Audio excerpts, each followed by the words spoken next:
जिज्ञासु दर्शकों बहुत बहुत अभिनंदन है। स्वागत है आप सभी का इस चैनल पर। प्रत्येक दिवस की भांति आज भी हम श्री रामचरितमानस पर ज्ञान चर्चा का कार्यक्रम लेकर उपस्थित हुए हैं। और आज जो हमारी चर्चा का विषय है वह है माल्यवान का रावण को समझाना। रावण के नाना द्वारा रावण को समझाना, सीख देना। तो जैसा कि हमने पिछले व्याख्यान में श्रवण किया है कि किस तरह से अंगद और हनुमान जी युद्ध भूमि में अपना पराक्रम दिखाते हैं, अपनी वीरता दिखाते हैं और शत्रु पक्ष का डटकर मुकाबला करते हैं, वो हमने पिछले व्याख्यान में श्रवण किया है। अब रावण के नाना जी रावण को समझाते हैं, सीख देते हैं। उहाँ दसानन सचिव हंकारे, सबसन कह शिशुभट जे मारे, आधा कट को कपिन संघारा, कहु बेगिका करिय बिचारा।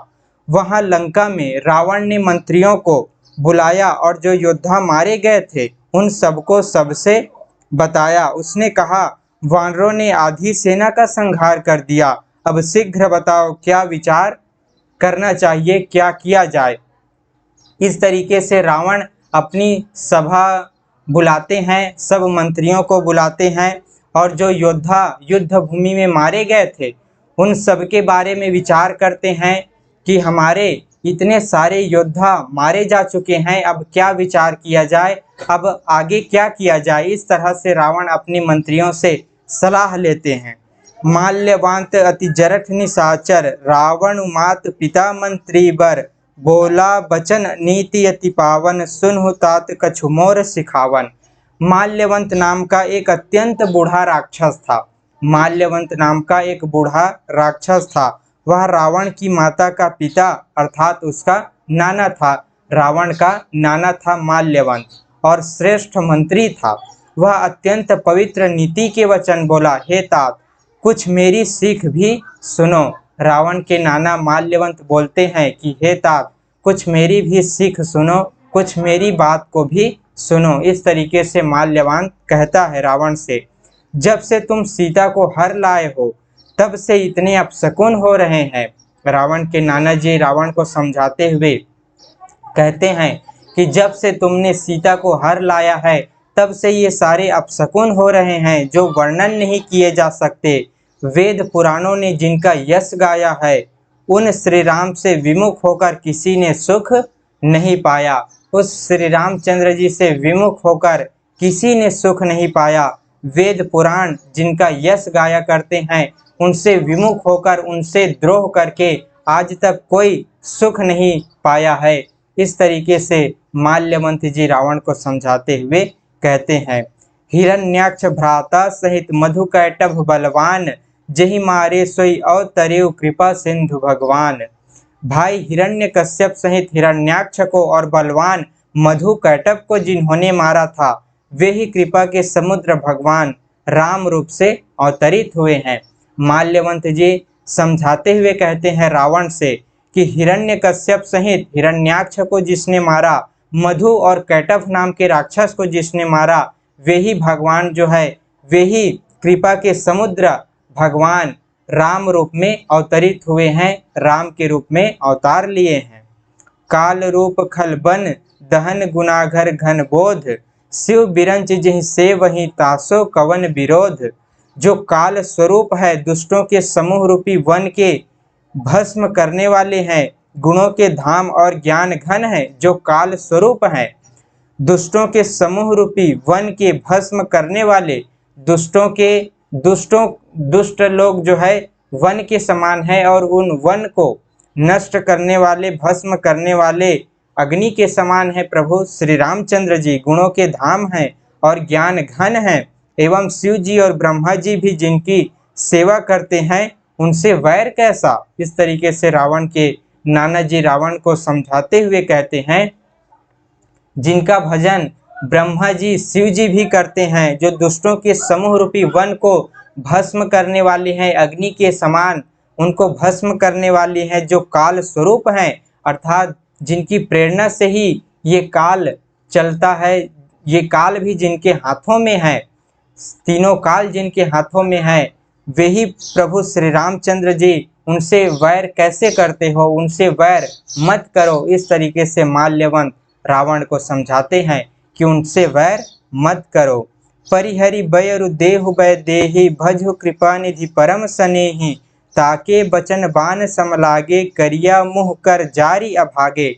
अतः वैर छोड़कर उन्हें जानकी जी को वापस दे दो और कृपा निधान परम स्नेही श्री राम जी का भजन करो। माल्यवंत जी कहते हैं, रावण के नाना रावण को कहते हैं कि सीता जी को वापस लौटा दीजिए और कृपा निधान परम स्नेही श्री राम जी का भजन कीजिए। रावण को उसके वचन बाण के समान लगे, लेकिन रावण को तो ये वचन बाण के समान लगते हैं। अरे अभागे, मुंह काला करके यहाँ से निकल जा। रावण बोलते हैं माल्यवंत जी से, अपने नाना को कहते हैं कि अरे अभागे, मुंह काला करके यहाँ से निकल जा। तू बूढ़ा हो गया, नहीं तो तुझे मार ही डालता। अब मेरी आंखों को अपना मुंह न दिखला, मेरी आंखों को अपना मुंह न दिखला, अपनी सूरत मत दिखा मुझे। रावण के ये वचन सुनकर माल्यवान जी ने अपने मन में ऐसा अनुमान किया कि इसे कृपा निधान श्री राम जी अब मारना ही चाहते हैं।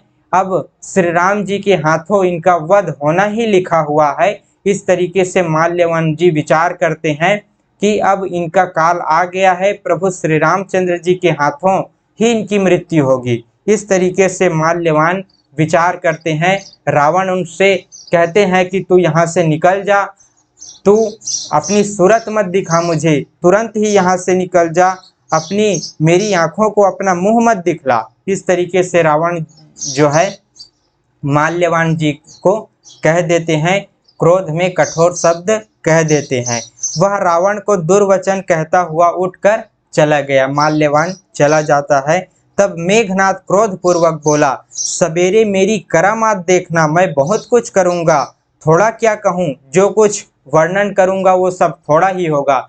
फिर मेघनाद जो है अपने बल का, पराक्रम का बखान करते हुए वे कहते हैं अपने पिता से, रावण से, कि सुबह के युद्ध में पिताश्री आप मेरा पराक्रम देखना, मैं किस तरह से शत्रुओं को चूर चूर करता हूँ। सुबह मेरा पराक्रम देखना, इसका वर्णन मैं अपने मुख से नहीं करूँगा, ये तो मैं युद्ध भूमि में करके ही दिखाऊंगा। युद्ध भूमि में ही मेरी करामात देखना, मेरा पराक्रम देखना। इस तरीके से मेघनाद गरजते हुए अपनी वीरता का बखान करते हुए अपने पिता से ये वचन कहता है, रावण को कहता है। अब पुत्र के वचन सुनकर रावण को भरोसा आ गया। अब रावण अपने पुत्र के ये वचन सुनते हैं, मेघनाद का ये वचन सुनते हैं, उनकी ये प्रतिज्ञा सुनते हैं, तब उनको भरोसा आ जाता है। उसने प्रेम के साथ उसे गोद में बैठा लिया। विचार करते करते सवेरा हो गया। इस तरीके से विचार करते करते सवेरा हो गया। वानर फिर चारों दरवाजों पर जा लगे। फिर से अब सवेरा हो गया, युद्ध प्रारंभ होने को है। वानर फिर से चारों दरवाजों पर, प्रभु श्री रामचंद्र जी की सेना, वानर सेना लंका के चारों दरवाजों पर जाकर लग गई। अपने अपने जहाँ जहाँ सेनापति ने, जिस सेनापति का जो दरवाजा है, जिस दिशा में वे सेना को लेकर जाने की मंत्रणा हुई है, उस दरवाजे पर सेनापति के सहित समस्त वानर सेना जा करके लग गए। वहाँ पर जाकर अपनी पैर जमा दी।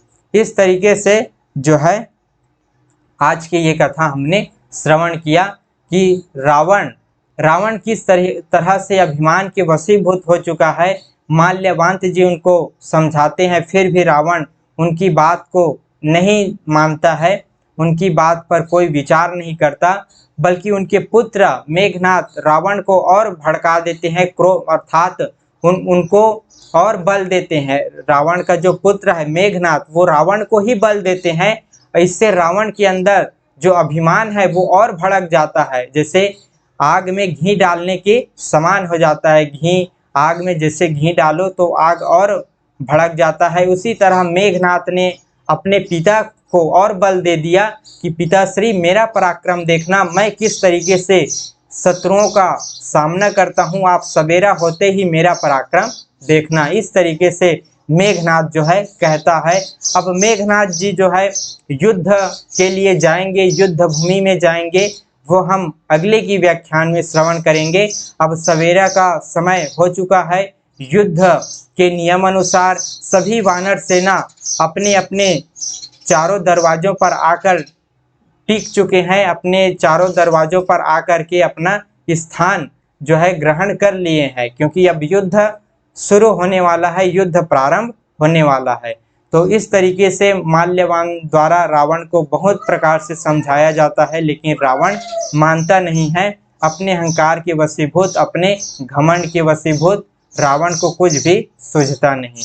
तो इस तरह से आज का हमारा ये व्याख्यान था। आप सभी ने इस व्याख्यान का श्रवण किया होगा। इसी तरह से आप सभी लोग व्याख्यान का आनंद लेते रहिए। आज के इस व्याख्यान को हम यहीं पर विराम देते हैं। पुनः मिलेंगे अगले दिन आगे की चर्चा का कार्यक्रम लेकर। बहुत बहुत आभार आप सभी का। ओम तत्सत।